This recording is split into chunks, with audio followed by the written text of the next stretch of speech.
You see how this header has a white background? Well, remember how our homepage didn't have this white background? We can click on the logo to return to the homepage and I'll show you. Here we have our header, but it's transparent. There is no white background on this page. So how do we get our products page to look the same as our homepage? I'll show you. Click the X in the top left to exit the customizer. Then when you're on the page you want to update the header for, click Edit with Elementor. When Elementor loads, open Page Settings in the upper left, then scroll to the bottom of the General Settings tab. Click to expand Astra settings.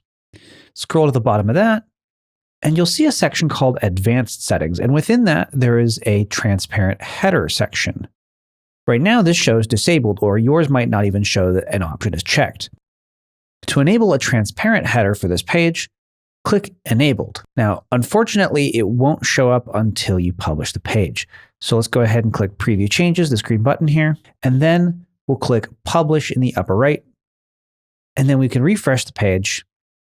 And when the page loads again, you'll see that the header has completely disappeared. Well, that's pretty transparent if you ask me, but that's actually not how it looks on the final page. Click the eye in the upper right to see the preview of the live page. And now you can see that the header appears on our hero section without that white background. We have a nice, clean, transparent header.